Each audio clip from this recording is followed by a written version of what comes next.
Assalamualaikum warahmatullahi wabarakatuh. Pada kesempatan kali ini saya akan sedikit menjelaskan mengenai manajemen strategi. Adapun poin-poin yang akan saya bahas, yang pertama, pengertian manajemen strategi.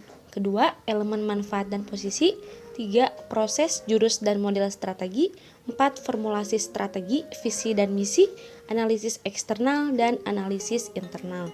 Langsung saja ke pembahasan yang pertama, yaitu mengenai pengertian manajemen strategi.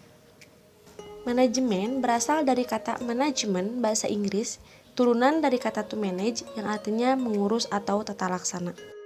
Mengenai definisi manajemen, sebenarnya ada banyak versi, namun pengertian manajemen itu sendiri secara umum yaitu suatu proses yang terdiri dari rangkaian kegiatan seperti perencanaan, pengorganisasian, pengarahan, dan pengendalian atau pengawasan yang dilakukan untuk menentukan dan mencapai tujuan yang telah ditetapkan melalui pemanfaatan sumber daya manusia dan sumber daya lainnya yang terbatas. Lalu, apa itu strategi? Dapat diartikan secara singkat, strategi itu merupakan cara yang kita capai untuk suatu tujuan tertentu. Lalu secara jelasnya, strategi itu dapat diartikan sebagai proses penentuan rencana para pemimpin yang berfokus pada tujuan jangka panjang organisasi atau perusahaan. Dari beberapa penjelasan tadi, dapat disimpulkan bahwa pengertian manajemen strategi itu merupakan proses atau rangkaian kegiatan pengambilan keputusan yang bersifat mendasar dan menyeluruh, disertai penetapan cara pelaksanaannya yang dibuat oleh pimpinan dan diimplementasikan oleh seluruh jajaran yang ada di dalam suatu organisasi atau perusahaan untuk mencapai suatu tujuan. Langsung ke pembahasan yang kedua, yaitu mengenai elemen manfaat dan posisi. Elemen dasar manajemen strategi dibagi menjadi beberapa. Yang pertama, menetapkan visi, misi, dan tujuan organisasi. Kedua, pengamatan lingkungan. Tiga, perumusan dan pemilihan strategi. Empat, implementasi strategi. Kelima, evaluasi kinerja dan tindakan koreksi. Lalu, manfaat manajemen strategi. Yang pertama, yaitu manfaat finansial. Bisnis yang menggunakan konsep manajemen strategi menunjukkan perbaikan yang signifikan dalam penjualan, profitabilitas, dan produktivitas dibandingkan dengan perusahaan tanpa aktivitas perencanaan yang sistematis. Yang kedua, yaitu manfaat non-finansial. Meningkatnya kesadaran atas ancaman eksternal, pemahaman yang lebih baik atas strategi pesaing, meningkatnya produktivitas karyawan, mengurangi keengganan untuk berubah, dan meningkatkan kemampuan organisasi untuk menghindari masalah. Penelitian juga mengindikasikan bahwa organisasi yang menggunakan konsep manajemen strategi itu lebih menguntungkan dan berhasil dibandingkan organisasi lain yang tidak menggunakannya. Posisi manajemen strategi menurut Porter. Porter mendefinisikan strategi sebagai penciptaan posisi unik dan berharga yang didapatkan dengan melakukan serangkaian kegiatan. Porter juga menjabarkan 3 basis posisi strategi. Yang pertama yaitu variety based positioning. Pada posisi ini, perusahaan berusaha memenuhi sedikit subset dari kebutuhan banyak orang. Pada posisi ini sangat efektif bila perusahaan memiliki kemampuan menciptakan produk tersebut dengan baik, jauh lebih unggul dibandingkan pesaingnya. Contoh, Nikon fokus pada pembuatan kamera. Yang kedua yaitu need based positioning. Pada posisi ini melayani sebagian besar atau bahkan seluruh kebutuhan dari sekelompok konsumen tertentu. Posisi ini didapatkan dengan melakukan serangkaian aktivitas dengan cara yang berbeda dengan yang dilakukan oleh pesaingnya. Contohnya, IKEA berusaha memenuhi kebutuhan mebel. Yang ketiga, access based positioning. Pada posisi ini menargetkan pelanggan yang memiliki kebutuhan serupa tetapi dengan rute akses yang berbeda. Akses dapat ditentukan oleh geografi atau skala pelanggan, sehingga perusahaan memerlukan metode yang berbeda untuk melayani pelanggan secara efektif. Contohnya, PayPal untuk transaksi keuangan secara global. Pembahasan ketiga yaitu mengenai proses, jurus, dan model strategi. Proses manajemen strategi terbagi menjadi beberapa. Yang pertama yaitu formulasi strategi. Formulasi strategi ini untuk mengembangkan visi dan misi, mengidentifikasi peluang dan ancaman eksternal, menentukan kekuatan dan kelemahan internal, menetapkan tujuan jangka panjang, merumuskan alternatif strategi, dan memilih strategi tertentu yang akan dilaksanakan. Kedua, yaitu implementasi strategi.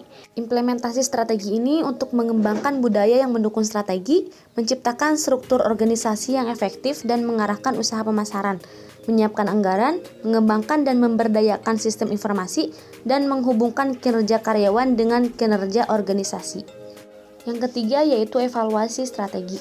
Evaluasi strategi ini untuk meninjau ulang, mengukur kinerja, dan mengambil tindakan koreksi dari hasil implementasi strategi yang tadi. Selanjutnya yaitu jurus manajemen strategi. Yang pertama, keunggulan produk. Perusahaan yang menggunakan manajemen strategi ini selalu berupaya menciptakan produk-produk dengan kualitas premium dan selalu one step hit dibandingkan produk kompetitor.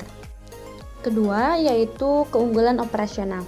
Dalam manajemen strategi ini, yang paling utama adalah membangun proses bisnis yang efektif dan efisien, sehingga mereka mampu menekan biaya produksi. Terakhir, keakraban kepada pelanggan.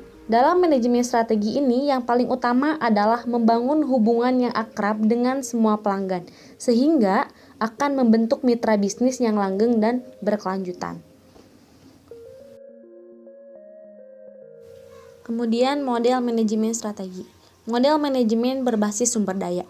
Model ini mengasumsikan bahwa tiap organisasi merupakan kumpulan sumber daya yang mempunyai kemampuan unik yang menjadi dasar untuk strategi dan sumber utama profitabilitasnya.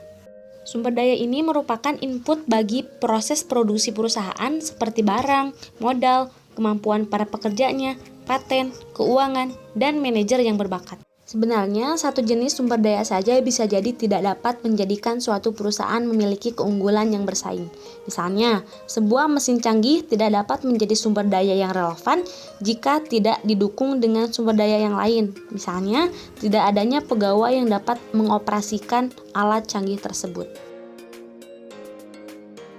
Pembahasan keempat yaitu mengenai formulasi strategi, visi dan misi. Visi pada dasarnya merupakan gambaran yang ingin kita ciptakan pada masa yang akan datang. Visi juga merupakan bagian dari cita-cita dan tujuan organisasi. Sedangkan misi merupakan jalan yang kita pilih untuk mencapai gambaran yang ingin kita ciptakan tersebut. Misi juga merupakan rangkaian kegiatan utama yang harus dilakukan organisasi untuk mencapai visinya. Misi juga akan menentukan arah sekaligus batasan proses untuk mencapai tujuan. Selanjutnya yaitu analisis eksternal. Analisis eksternal merupakan pemindaian terhadap lingkungan operasi eksternal perusahaan. Tujuannya adalah untuk mengidentifikasi peluang dan ancaman strategis dalam lingkungan operasi perusahaan yang potensial mempengaruhi perusahaan. Analisis eksternal ini dibagi menjadi dua. Yang pertama yaitu makro atau lingkungan umum. Poin-poin yang termasuk analisis eksternal makro yaitu yang pertama, sosial ekonomi. Sosial ekonomi ini akan banyak berpengaruh terhadap penentuan jumlah permintaan produk dan besarnya biaya yang dikeluarkan untuk menghasilkan produk perusahaan. Yang kedua adalah teknologi. Teknologi ini mendorong munculnya kesempatan bisnis dan perbaikan upaya pencapaian tujuan organisasi, namun dapat juga ancaman bagi kelangsungan produk yang sudah ada.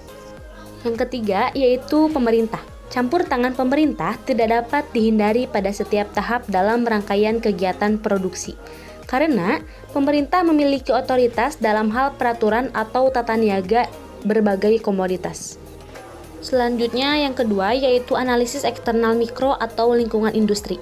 Pada tahun 2012, Porter mengungkapkan bahwa terdapat 5 kekuatan persaingan dalam lingkungan industri. Yang pertama, hambatan bagi pendatang baru. 2. Daya tawar pemasok. 3. Daya tawar pembeli. 4. Hambatan bagi produk pengganti. Dan 5. Tingkat persaingan dengan kompetitor. Analisis internal. Analisis internal ini ditujukan untuk merumuskan kekuatan dan kelemahan perusahaan. Adapun faktor-faktor internal dibagi menjadi beberapa bagian. Yang pertama yaitu pemasaran. Pemasaran berkaitan dengan produk, harga, tempat, dan bagaimana cara mempromosikan suatu produk atau jasa. Yang kedua yaitu keuangan. Faktor keuangan memberikan gambaran tentang kemampuan perusahaan dalam menghasilkan keuntungan atau laba perusahaan yang tergambar dalam laporan keuangan perusahaan. Yang ketiga yaitu produksi, operasi, dan teknik. Bagian operasi dan teknik berkaitan dengan upaya pengendalian produksi di pabrik tetap terjaga sesuai rencana. Keempat, personalia. Personalia ini berkaitan dengan perencanaan, pelatihan, dan penempatan staf yang sesuai dengan rencana perusahaan dalam jangka waktu tertentu. Yang keenam, manajemen mutu. Manajemen mutu ini dilaksanakan dalam menjaga kualitas kerja dan produk sehingga tetap memenuhi standar yang diinginkan. Yang ketujuh, teknologi informasi. Teknologi informasi yang berbasis komputer sangat menentukan proses pengambilan keputusan perusahaan. Yang kedelapan, organisasi dan manajemen. Organisasi dan manajemen ini mensinergikan kemampuan dengan kesesuaian bidang kerja staf sehingga pekerjaan yang dilaksanakan dapat maksimal. Jadi, inti dari analisis lingkungan internal ini adalah berusaha mencari keunggulan strategi yang dipakai untuk membedakan diri dari pesaing. Sekian pembahasan dari saya. Mohon maaf atas segala kekurangan. Wassalamualaikum warahmatullahi wabarakatuh.